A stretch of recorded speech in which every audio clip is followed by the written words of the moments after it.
గాంధీ భవన్లా భద్రాద్రి కొత్తగూడెంకి వెళ్ళి కొంతమంది ఎస్సీ పిల్లలు వచ్చిండ్రు. నిన్న కొట్లాట తెలుసు. నిన్న వాళ్ళంతా ఎస్సీలన్నా. అయితే వాళ్ళు ప్లే కార్డ్స్ గాంధీ భవన్లో గాంధీ తాత నేర్పించిన సిద్ధాంత పరంగా వాళ్ళు ఏదో ప్లే కార్డు పెట్టుకున్నారు. నువ్వు 100 మంది గుండాలను బయటకు వెళ్ళి తీసుకొని వచ్చి తాయిపిచ్చి వాళ్ళ మీద దాడి చేపించి కొట్టిపించినావు. తన్నులు తిన్నా. భద్రాద్రి కొత్తగూడెం జిల్లాకు సంబంధించిన ఇక్కడ అధ్యక్షుడు హైదరాబాద్ స్టేట్ ప్రెసిడెంట్. నేను మన ఫోన్ ఓటర్ ఐడి కార్డు దొంగ ఐడి కార్డు పెట్టి గెలిచి. అవును, మన బీజేపీ ఆఫీస్ పోతే ఆ పోరగాళ్ళ మీద కూరగాయలు అమ్ముటోళ్ళ మీద మైనార్టీల మీద కేసులు పెట్టి జైలుకు పంపిండ్రు. ఈ అసలు ప్రెసిడెంట్ ఫరార్ అయిపోయాడు. ఓహో, అసలు చేయించడం లేదు కానీ ఫరార్ అయిపోయాడు. పట్టించింది ఎవరు? మళ్ళీ రేవంత్ రెడ్డి జైల్లో పెట్టించిండు. బేలు దొరకకుండా మళ్ళీ ఈయననే ట్రై చేసిండు.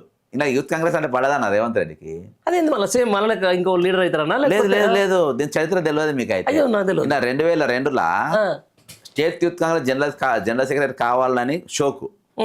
ఇది వాస్తవం, ఆన్ రికార్డ్ ఇది. ఓకే, షోకు ఎప్పుడు 2009లో 2002లో అప్పుడు state youth Congress president Venkatrao అని ఉండే. కాంగ్రెస్ మంచి 7.5 ఫీట్ల హైట్ ఉంటాడు. చాలా బిభత్సంగా ఉంటాడు, రావణాసుని లెక్క ఉంటాడు అనుకో. ముఖం కూడా అట్నే ఉంటుంది. ఏం పేరు? పేరు ఐ వెంకట్రావు. తర్వాత గుంటూరు అని ఎమ్మెల్యే అయ్యిండు. ఇంకోసారి నాకు ఓటు వేస్తారా అన్నట్టు కూడా చేసిండు.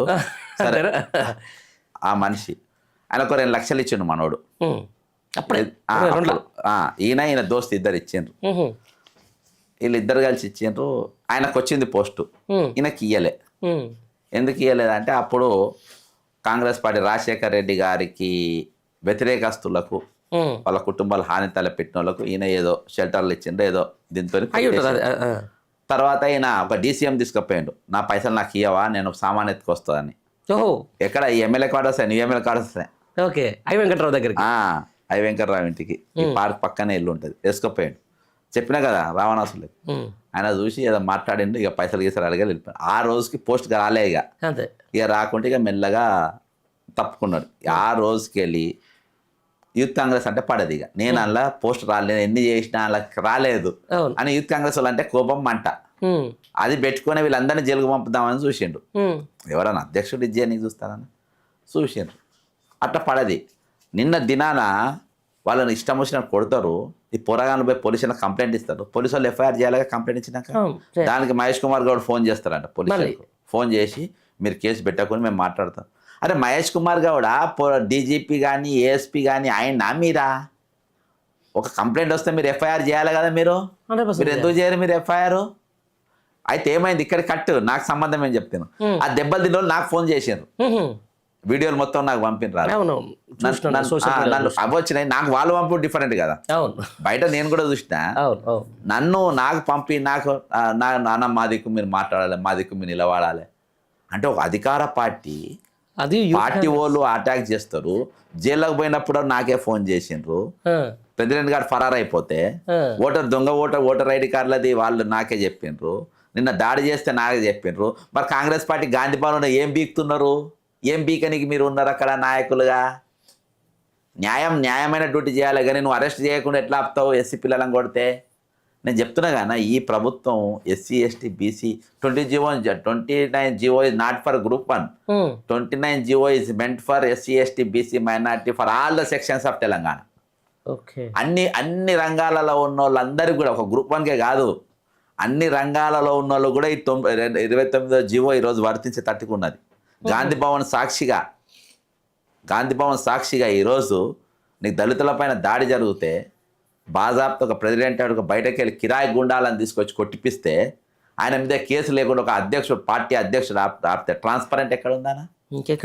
మళ్ళీ గాంధీ బొమ్మ ఫోటో కొని తిరుగుతాడు. రాహుల్ గాంధీ, కొప్పుర్ రాజ్ అనేటోడు గాంధీ బాబాసాహెబ్ అంబేద్కర్ ఫోటో తిరుగుతాడు. ఆయన ఫోటో చెప్పుకునే ఇలా కాంగ్రెస్ వాళ్ళు బతుకుతున్నారు. అదే అన్న, ఇప్పుడు దీనికి సంబంధించిన దాన్ని మీరు చెప్తున్నారు. నాకు మొన్న రీసెంట్గా ఒక కాంగ్రెస్ సంబంధించిన లీడర్ నాకు పంపించాడు పర్సనల్గా, వేరే భయ నుంచి. ఏంటంటే ఎవరైతే ఇప్పుడు యూత్ కాంగ్రెస్ ప్రెసిడెంట్ అయిందో శివచరణ్ రెడ్డి అనేట ఆయన పర్టికులర్గా హైదరాబాద్కు సంబంధించినటువంటి మైనార్టీలని లేకపోతే బీసీలని ఎవరైతే ఉన్నారో అధ్యక్షులు ఇప్పటివరకు కొనసాగుతారు వాళ్ళందరినీ సస్పెండ్ చేస్తున్నాడు అని చెప్పేసి ఒక ఆయన శ్రీనివాస్ యాదవ్ అనుకుంటా, ఐ థింక్ అంబర్పేట ఆయన చెప్పేసి ఒక వాదన చేసిండు. అంటే ఎందుకంటే ఈ రెడ్డికి సంబంధించిన దాని మీద మొత్తం టోటల్ ఈ మైనార్టీల మీద ముఖ్యంగా క్రిస్టియన్ మైనార్టీల మీద ఈ సికింద్రాబాద్ ఇన్ఛార్జీలు అందరూ కూడా సస్పెండ్ చేస్తున్నట్టు మీ దృష్టికి వచ్చిందా అది? వచ్చింది. అన్న వాళ్ళ నాయన 4 సార్లు 3 సార్లు కార్పొరేటర్ ఓడిపోయాడు. అవును, అసలు స్టేట్ ప్రెసిడెంట్గా లక్షల ఓట్లు ఎట్లా పడి గెలుస్తుంది? అదే కదా ఇక్కడ ఇప్పుడు ఆయనకు లక్షల ఓట్లు, దాదాపు 7-8 లక్షల ఓట్లు పడ్డాయి. 7-8 లక్షల ఓట్లు ఎట్లా పడ్డాయి? వాళ్ళ నాయనకు 10,000 ఓట్లు పడినోడు 7 లక్షలు ఎట్లా పడ్డాయి? అది అర్థం చేసుకోవాలి. అవి దొంగకోళ్ళు తయారు చేసి పైసలు తీసుకొని ఢిల్లీ వాళ్ళు పైసలు తీసుకొని ఈరోజు ఒకటే అన్న, నేను ఒరిజినల్ 34 years ఒక పార్టీని వదిలేసుడు అంటే అది చాలా ఎమోషనల్తో కూడుకున్నటువంటి విషయం. రియాలిటీ నేను ఒక పార్టీ ఇంకో పార్టీకి పోయే ఆలోచన కూడా నాకు వస్తలేదు. ఎందుకంటే అంత నేను పోయినా అసలు పార్టీ ఇవాళ నన్ను వాళ్ళు పిలిచినా నేను పోయే పరిస్థితి లేను. ఎందుకంటే ఆ ఫ్లేవర్ వెళ్ళిపోయింది. ఇవాళ నీ డబ్బులు ఉన్నోడు రాండ్రి, నీ పార్టీకి సంబంధం లేదు, డబ్బులు ఉన్నోడు రాండి, పైసలు తీసుకోండి, పోస్ట్ కొని మిర్యాలగూడకి వెళ్ళి వైస్ ప్రెసిడెంట్ అయిన ఆయన, సెకండ్ వచ్చిన ఆయన బీఆర్ఎస్లో ఆడ భాస్కర్ రావు ఎమ్మెల్యేతో నుండి మస్తు సంపాదించిందంట. ఆయన పేరు ఏదో శెట్టి ఏదో పేరు ఉంది, సంపాదించిందంట. ఇవాళ కాంగ్రెస్కి వచ్చి నిన్న దాకా బీఆర్ఎస్ డైరెక్ట్ స్టేట్ ప్రెసిడెంట్కి పోటీ. అంటే మాకు డబ్బులు ఉంటే చాలు, అంతే, మాకు పైసలు ఖర్చు పెట్టాలి, మీరు పోస్ట్ తీసుకోండి, మీరు ఎస్సీలను కొట్టుండ్రి, ఎస్టీలను కొట్టుండ్రి, వాళ్ళ భూములు గుంజుకోండి, మా శిస్తు మాకు కట్టాలి, అంతే, మా ట్యాక్స్ మాకు కట్టాలి. ఇవాళ అందరూ బీ ట్యాక్స్ సి ట్యాక్స్ నడుస్తుంది అనేది నీట్గా అర్థమైపోతుంది. అందుకని ఢిల్లీ వాళ్ళు మాట్లాడతారు, సపోర్ట్ చేస్తారు, అంతే అంతే. ఇప్పుడు బేసికల్గా మొన్న నేను ఒక ఇంటర్వ్యూ చూస్తున్నా రేణుకా చౌదరి గారికి సంబంధించిన ప్రైవేట్ దానికి ఇచ్చుకుంటూ, అంటే మొత్తం ఇదంతా కొంతమందికి అయిపోయింది కాంగ్రెస్ పార్టీ. మీరన్న మాటే, అసలు ఇంత సీనియర్ నేను ఎవరి దగ్గరికి ఎంతవరకు పడేయటం లేదు, ఎవడో నాకు భిక్ష ఇచ్చింది ఏంది, నేను ఎంపీని అయిపోయినా, నేను కూడా కొంతమంది చెప్తే వాళ్ళకి కనీసం నామినేటెడ్ పదవులు కూడా ఇవ్వడానికి వెనకాడుతున్నాడు ఇప్పుడున్న ముఖ్యమంత్రి అని చెప్పేసి ఆమె మాట్లాడుతుంది. అంటే నిజంగానే జరుగుతున్నాను అట్లా మహిళలకు పర్టికులర్గా 100% అదా అన్న డౌటే లేదు. అందరికి జరుగుతుంది. ఇలా ఒరిజినల్ కాంగ్రెస్లో ఎంతమంది నాకు ఫోన్ చేస్తలేదు అన్న. 45 మంది 12 మంది మంత్రుల ఫోన్ ట్యాపింగ్లు ఉన్నాయి తెలుసా? స్టిల్ టుడే టోటల్ 45 మంది ఇంక్లూడింగ్ నేను. ఇగో నేను ఫస్ట్ టైం నేను ఎప్పుడు యాపిల్ పెద్ద ఫోన్లు కొనుక్కొని నేను వాడు ఉన్నది. ఫస్ట్ టైం నేను యాపిల్ ఫోన్ కొనుక్కొని ఫేస్ టైం వాడుతున్నా. నా ఫోన్ ట్యాపింగ్ నా పోలీసు వాళ్ళే చెప్పారు. నా ఫోన్ ట్యాపింగ్ 45 మంది ఉన్నాయి. నాకు మొత్తం డేటా చెప్తున్నా కదా. 45 మంది 45 మందిలో 12 మంది మంత్రులు ఉన్నారు. మొత్తం ఉన్నదే 12 మంది. 12 మంది ఫోన్లు సీతక్కది అయితే లేదు. సీతక్కది వేం నరేంద్ర రెడ్డిది ఇంకా అది కాదు కదా, అది దండుపాలెం గ్యాంగ్ వాళ్ళు అయితే లేదు. కానీ టోటల్గా 12 మంది మినిస్టర్స్ ఈరోజు ఫోన్ ట్యాపింగ్లు అవుతున్నాయి.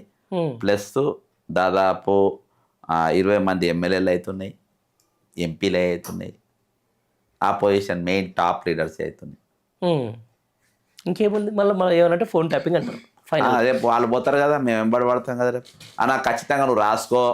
పోలీసులో కూడా చెప్తున్నా, అధికారులు చెప్తున్నా, ఐఏఎస్ ఆఫీసర్లు చెప్తున్నా, వచ్చే 50 ఏళ్ళ దాకే కాంగ్రెస్ ప్రాపర్టీ రాదు. మీరు జాగ్రత్తగా న్యూట్రల్గా పనిచేయండి. వాళ్ళ మాట వినకుంటే నేను అందుకనే కెమెరా చూసి చెప్తున్నా, అంటే వాళ్ళ ముఖాలు చూస్తున్నట్టే. మీరు వాళ్ళు చెప్పిన పైరోలు చేయకుండా మహా అయితే ట్రాన్స్ఫర్లు చేస్తారు. ట్రాన్స్ఫర్లు కాండ్రి, లేకుంటే లాంగ్ లీవ్ పెట్టి ఇంట్లో పట్టుకోండి. వాళ్ళు చెప్పిన దొంగ పనులు చేయకుండ్రి. వచ్చే రోజులలో మీరు సమస్యలలో పడతారు, ఇబ్బందులలో పడతారు. ఖచ్చితంగా రేపు ఏ ప్రభుత్వం వచ్చినా మేము ఒత్తిడి పెడతాము. మేము కోరే మొట్టమొదటి డిమాండ్ ఇదే ఉంటుంది. ఎందుకంటే నేను మళ్ళా ప్రభుత్వం వచ్చినప్పుడు మొన్న లెక్క పాలన ఉంటుందని నేను అనుకోను.